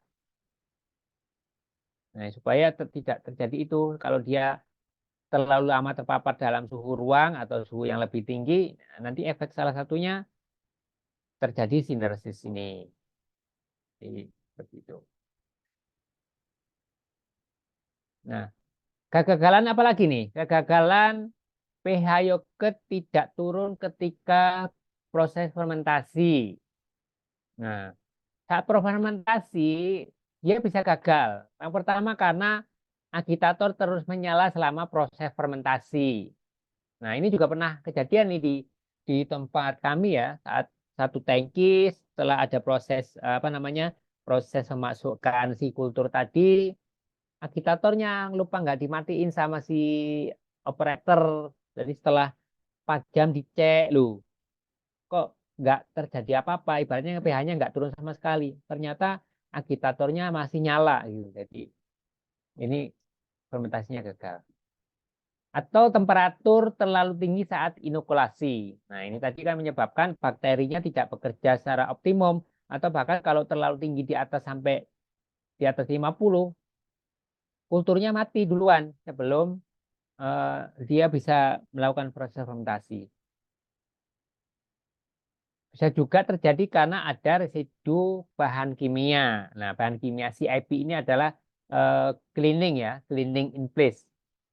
Untuk kami mengcleaning pipa, mengcleaning tangki yang besar itu eh, tidak secara manual di digosok, tidak secara manual di apa namanya di, dibilas gitu ya, tapi dilakukan secara continuous juga kayak kita mengalirkan produk. Tapi kita saat cleaning kita mengalirkan bahan-bahan kimia, air panas dan itu untuk menghilangkan residu produk. Nah, kalau terjadi ada residu bahan kimia tadi, bahan pembersih tadi, nah ini bisa menyebabkan fermentasi gagal juga. Nah, bahan kimia ini kebetulan kan juga ada asam, ada basa gitu ya. Jadi kalau ada asam, ada basa yang jadi residu nanti akan mempengaruhi kerja dari eh, bakteri asam laktat tadi selama proses fermentasi. Atau juga fermentasi gagal karena adanya bakteriofag tadi. Nah, kemudian kegagalan pula ini, waktu fermentasi yang tidak stabil. Nah, kan eh, pengalaman kita produksi itu waktu fermentasi itu antara nah mungkin sampai 7 sampai 8 jam. Nah, ini bisa tidak stabil. Nah, ini faktornya apa? Yang berdasarkan pengalaman ya. Eh, faktornya temperatur terlalu tinggi saat inokulasi. Nah, inokulasi yang suhunya terlalu tinggi atau yang terlalu rendah, nah ini juga bisa menyebabkan apa namanya waktu fermentasi tadi tidak sesuai dengan harapan karena lambatnya fermentasi yang terjadi. Dan juga ada residu juga bisa mengaruhi waktu atau elektroda pH meter. Nah, ada juga praktek di lapangan juga pH meter yang dipakai oleh analis atau pH meter yang dipakai oleh operator untuk ngecek pH-nya ini sudah capek atau belum. Nah, ini pH meter ini juga menjadi hal yang penting juga untuk selalu dicek apakah alat ukur ini bisa baca dengan benar atau enggak gitu. Jadi yang harus dilakukan adalah cek elektroda ini selalu eh, dicek dengan buffer pH-nya ya, pH buffer 4, pH buffer 7 gitu ya. Ini sudah benar atau belum. Dan dilakukan kalibrasi. Atau setting temperatur di pH meter tidak sesuai dengan temperatur produk. Nah, ini kan ada pH meter yang dia bisa membaca itu pada suhu produk tertentu. Nah, dia bisa baca akurat kalau pH kalau temperatur produknya 20 misalkan. Ada kalau produknya dingin pH meternya tidak bisa membaca dengan akurat itu juga ada seperti itu. Jadi harus produk yang akan dicek kan ke pH meter, ini produknya harus dikondisikan temperaturnya sesuai dulu. Nah, ini juga bisa terjadi juga jumlah kultur yang ditambahkan ke dalam susu dalam tangki tadi kurang atau lebih. Ini juga akan mempengaruhi proses waktu fermentasi. Kalau kurang ya lambat, kalau lebih ya bisa sangat cepat gitu. Nah, karena dosis atau komposisi kultur yang dimasukkan ke dalam proses inokulasi tadi ya harus sesuai dengan yang kita tetapkan, ada formulasinya gitu. Atau juga temperatur penyimpanan kultur yang tidak sesuai. Nah, kultur itu kan makhluk hidup ya, masih makhluk hidup. Kalau kultur itu tidak tersimpan di mana di temperatur yang cocok, misalkan tersimpan di suhu ruang gitu ya. Nah, dia akan hidup kan, aparatnya kan akan berkembang biak kan, berkembang biak nanti lama-lama juga enggak, akhirnya jenuh tidak bisa bekerja. Tapi kalau kami punya kultur itu kan disimpannya di suhu beku. Nah, di suhu minus ya, suhu beku gitu. Kemudian saat saat mau dipakai di fermentasi baru dikondisikan dalam suhu ruang sebelum nanti dimasukkan dilarutkan dulu dalam susu kemudian dimasukkan ke dalam tangki tadi. Jadi apa namanya? Mengkondisikan bakteri atau menyimpan kultur tadi juga harus di ini dulu jangan sampai dia sebelum dipakai fermentasi sudah hidup duluan nih, sudah berkembang duluan nih. Nah, di dalam saset tadi di dalam jangan sampai nanti ketika dia dipakai fermentasi sudah tidak bisa bekerja dengan maksimal. Oke. Nah, ini tadi kerusakan juga di dalam produk kita nih. Bloated ya, kita bilang bloated itu kembung ya. Jadi ada pembentukan udara. Nah, ini terjadi karena kontaminasi yeast, mold, atau coliform. Nah, yang kita bisa cek adalah ya periksa bau, rasa, dan kita biarkan di lab. Nah, kalau mold itu ada nih bercak hitam nih. Bercak hitam, ini pasti mold. Nah, ini juga dari yeast, ini rata-rata yeast. Kalau gembung ini yeast. Nah, berarti ya yang harus kita lakukan adalah temukan dan hilangkan sumber kontaminasi dan tingkatkan kebersihan area proses yang bisa dilakukan.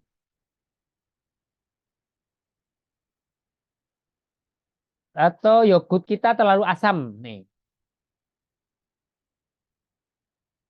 Yogurt terlalu asam itu pendinginan yogurt yang terlalu lama.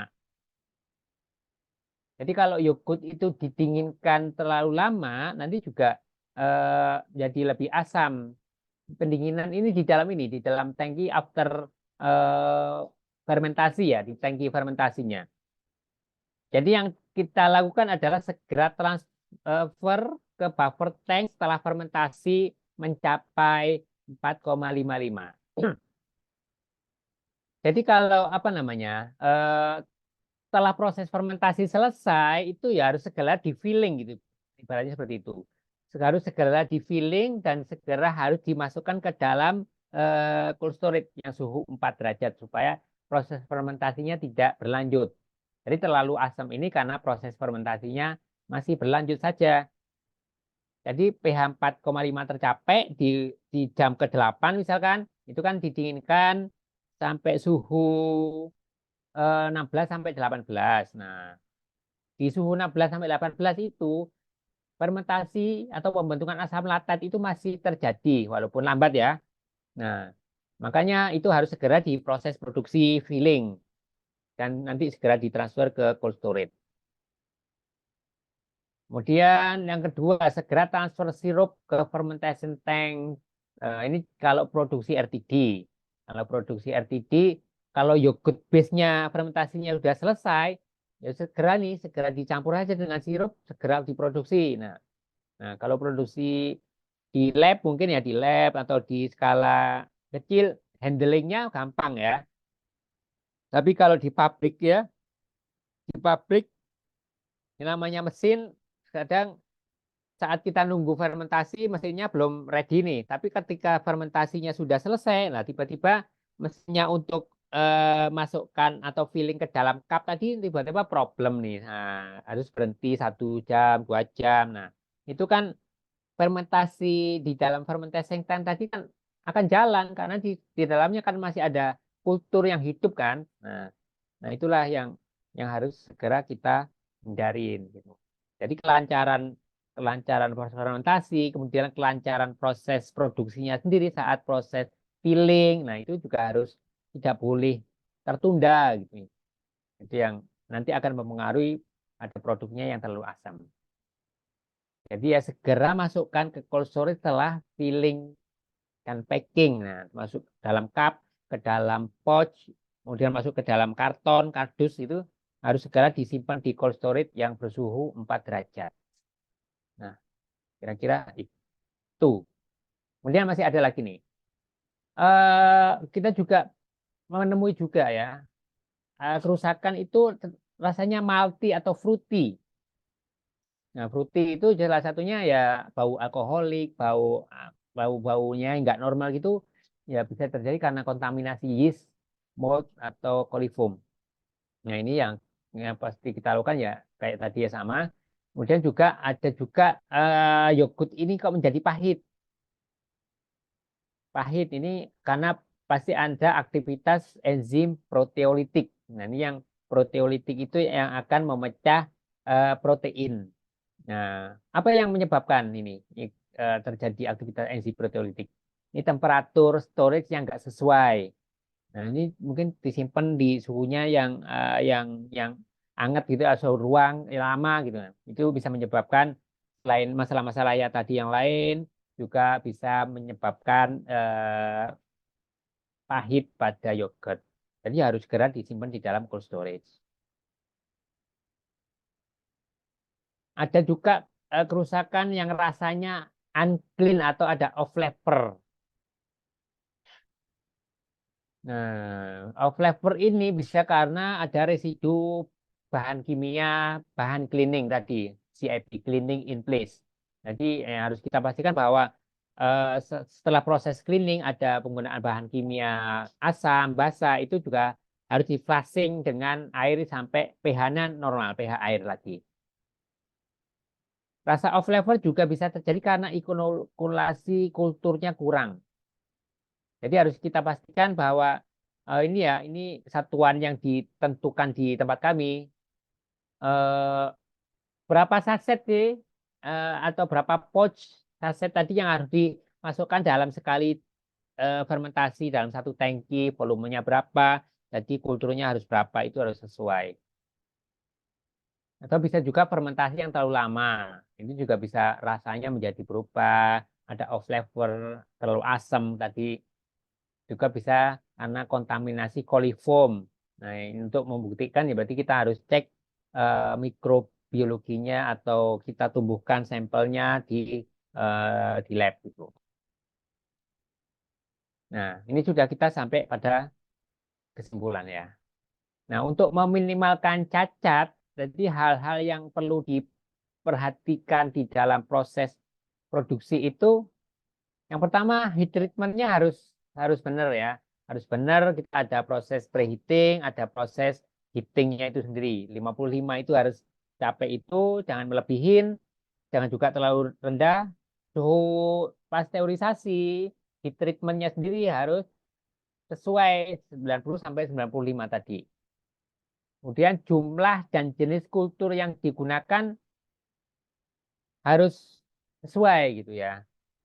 Jumlahnya jangan kurang, jangan juga berlebih, jenisnya juga harus yang sesuai dengan yogurt yang diharapkan. Kemudian kondisi fermentasi mulai dari temperatur fermentasi, waktu fermentasi, kemudian tadi ada proses pengadukan tadi, itu semuanya harus diperhatikan gitu. Kalau nggak boleh diaduk, jangan sampai pengaduknya nyala, kemudian di akhir harus ada proses breaking dengan pengadukan secara ringan, itu juga harus dilakukan gitu. Kemudian penanganan yogurt setelah pH tercapai itu bagaimana? Berarti harus segera diproses produksi, di filling, jangan motionnya jangan sampai problem, jangan nanti nunggu lagi sehingga proses pembentukan asam laktat masih berjalan hingga terjadi lalu asam.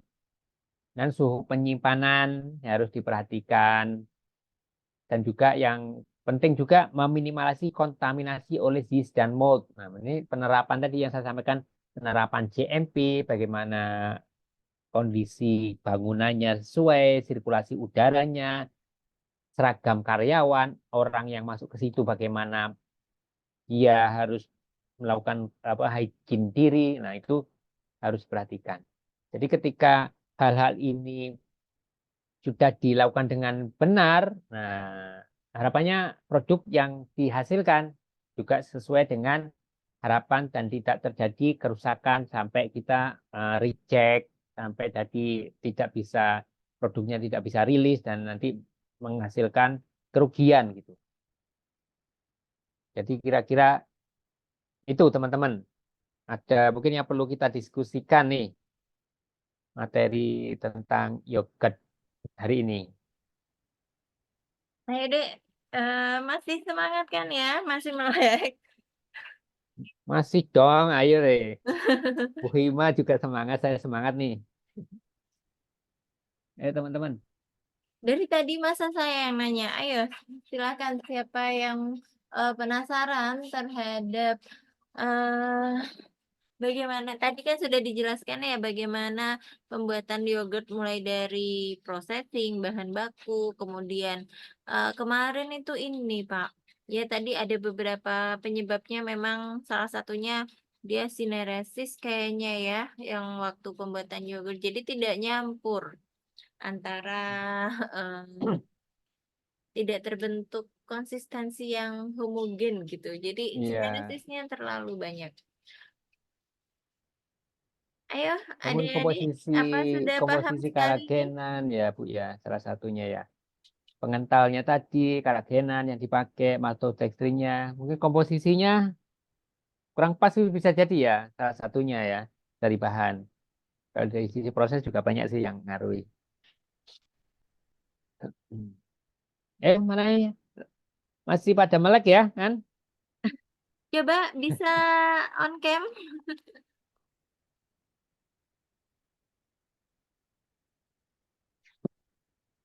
Oh, sepertinya udah pada tidur, Pak.